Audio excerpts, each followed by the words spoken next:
Depois da renúncia do presidente Roger Aguilera, Márcio Tuma, primeiro vice-presidente do Paysandu, se tornou presidente do clube bicolor.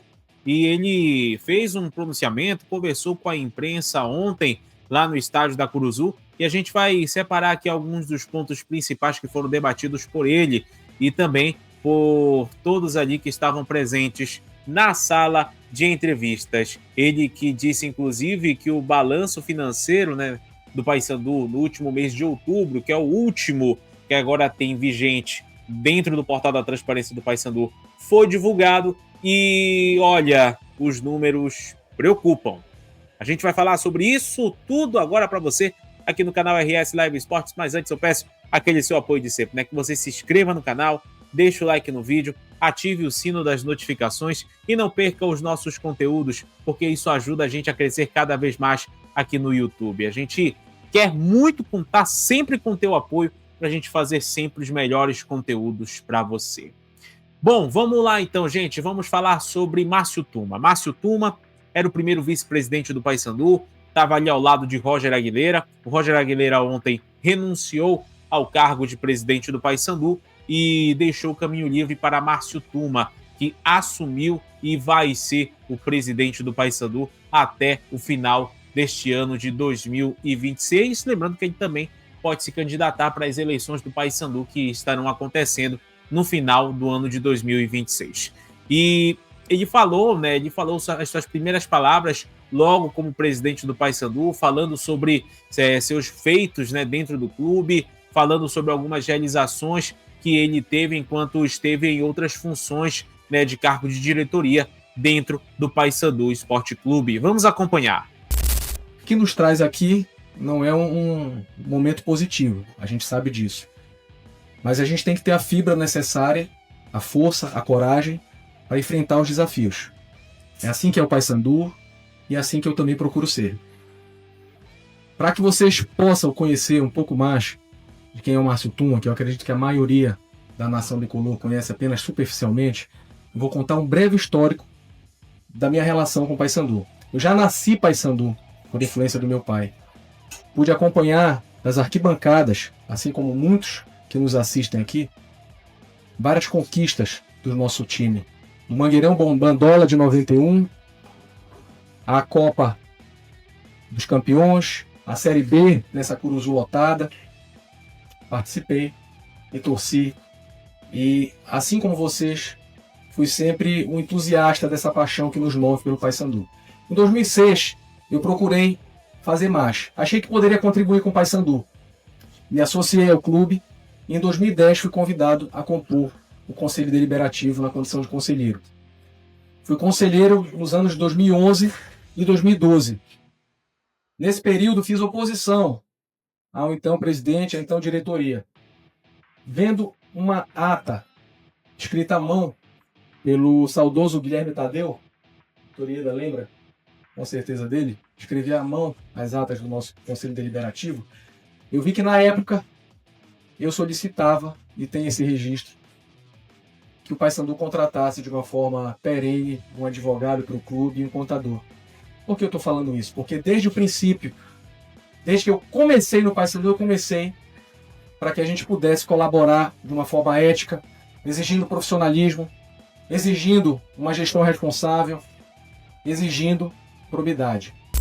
Ele foi perguntado também sobre a questão das ações trabalhistas. Inclusive, essa questão foi um dos pontos cruciais para a renúncia do presidente Roger Aguilera, porque estão entrando diversas ações trabalhistas contra o Paysandu, que estão somando aí quase 15 milhões de reais em condenações. Claro que esse valor pode sofrer alteração, né, porque o Paysandu certamente vai recorrer desses valores. E durante esse pronunciamento dele ontem na Curuzu, ele falou a respeito de um plano que vai ser feito pelo departamento jurídico do Paysandu, pela diretoria jurídica do clube, melhor dizendo, para poder negociar todos esses débitos que estão em abertos lá pelo Paysandu Esporte Clube. Vamos acompanhar a declaração dele. Eu vou me comprometer pessoalmente aqui com o torcedor e a torcedora bicolor, me comprometer com a imprensa a, no prazo de 90 dias, apresentar um plano para que a gente possa ver a melhor maneira de fazer o pagamento desses débitos. 90 dias. Porque, de fato, esses atletas eles estão demandando judicialmente. A gente sabe que o valor da causa assusta. O histórico, entretanto, mostra que as condenações elas são bem inferiores ao valor estipulado pela causa.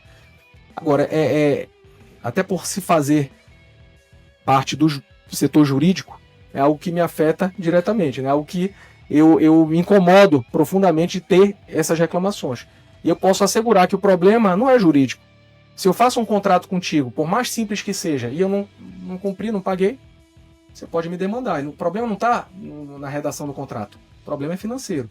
Então o Paysandu realmente teve um problema financeiro.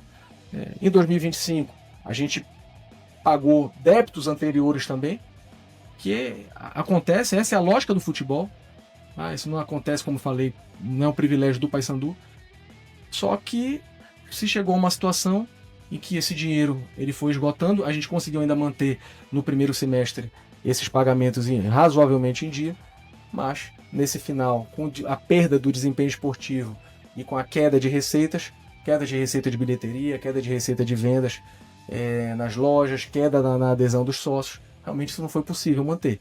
Isso mostra que a gente tem que ter muita responsabilidade financeira na montagem do time, a gente tem que contar com as despesas que são certas, não pode contratar um jogador um atleta que vai ser contratado com base no que a gente provavelmente vai ganhar, vai provavelmente performar. Isso é muito arriscado, porque se a performance não vem, você acaba tendo um problema ali financeiro. Então, assim, 90 dias a gente vai apresentar um plano para solucionar esses débitos do clube. Por fim, ele falou sobre transparência e, segundo Márcio Tuma, o clube sempre foi transparente, mas faltou comunicar melhor todas as decisões do Paysandu Esporte Clube. É a declaração dele a respeito dessa situação. Vamos acompanhar.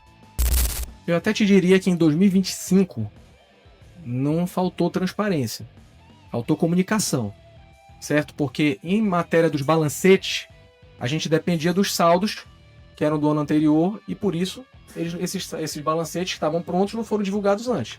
Mas hoje, inclusive, aliás, não hoje, vamos lá, cerca de um mês atrás ou algo do tipo, já estavam disponíveis os balancetes até agosto. Hoje a gente incluiu setembro e outubro. Até início de janeiro, meados de janeiro, estarão disponíveis novembro e dezembro. Então, do ponto de vista da transparência contábil, eu não vejo que houve um problema tão grande. Houve um problema, sim, de comunicação. Eu acho que essa comunicação ela é fundamental, vai ser um dos princípios também da nossa administração, estar sempre comunicando com o torcedor. E a gente entende que em determinados momentos essa ausência de comunicação ela criou ruídos, ela criou um distanciamento, e é um distanciamento que não pode existir. O Paysandu ele não é nada sem a sua torcida. A sua imensa torcida é quem faz a nossa bilheteria, é quem consome os produtos da marca Lobo, que é um patrimônio do Paysandu, certo? Eu sempre digo, quando eu digo de oposição responsável, eu digo oposição que tem que caminhar em conjunto. Então, olha, eu não concordo com isso aqui da marca Lobo, alguma coisa, vamos discutir juntos aqui a melhor forma de rentabilizar para o Paysandu. Agora dizer assim, não compre produtos da marca Lobo, sabendo que o Paysandu recebe royalties e sabendo que o Paysandu precisa desses valores para pagar seu elenco, sinceramente. Então, eu te digo que faltou comunicação e a gente vai tentar não, vamos usar, é um compromisso nosso aqui de ajustar, de tempo, vocês vão até cansar, de mim, Dr. Diego, não é isso? Não. Vamos estar aqui nesse front, quer a situação seja boa, quer não seja. Porque eu me sinto muito confortável assim. Se o time não teve uma apresentação boa, se teve alguma situação lá, vocês vão me ver aqui no momento bom e no momento ruim. E como o Márcio Tuma falou, teve a divulgação do balanço financeiro, balancete, né, do mês de outubro de 2025. Bora colocar aí na imagem. Tá aí, né, o balanço financeiro do Paysandu Esporte Clube, né, nesse ano de agosto, né, de 2025. E a gente já pode falar aqui, logo de cara, algumas situações, né? O caixa negativo do clube, R$ 1.493.244,37. As dívidas com a Justiça do Trabalho e Previdência somando R$ 21.362.972,29. As dívidas com tributos R$ 3.214.267,96. O Paysandu que fez empréstimos ali que somam no valor de R$ 4.263.555,68. E as dívidas, né, totais aí do Paysandu, somando a casa dos milhões, né? O total de passivo em outubro, R$ 112.655.862,95.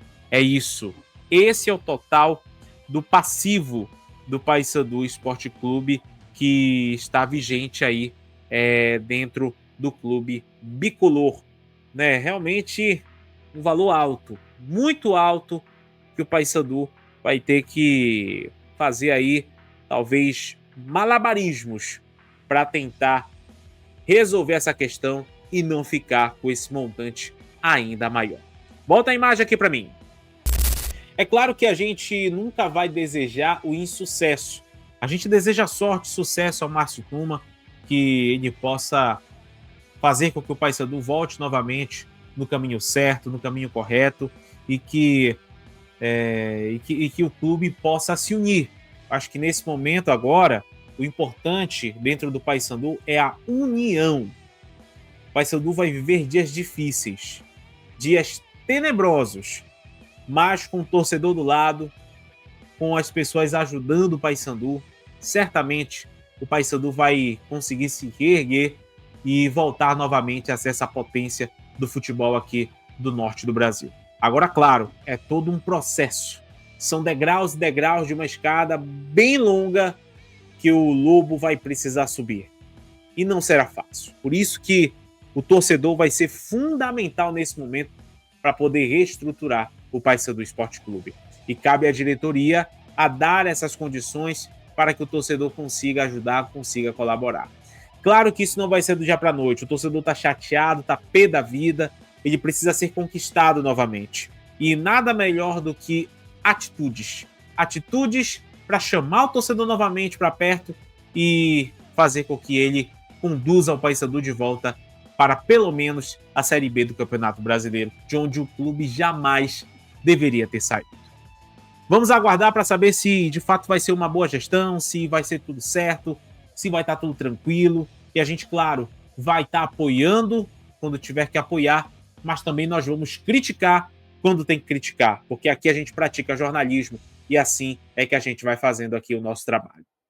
Agora eu quero saber a tua opinião, torcedor bicolor. Você gostou do anúncio de Márcio Tuma como presidente do Paysandu Esporte Clube? O que você achou das primeiras palavras dele como presidente? Coloca aqui embaixo nos comentários a tua análise. E, por favor, se inscreva no canal, deixa o like no vídeo, ative o sininho das notificações e não perca os nossos conteúdos.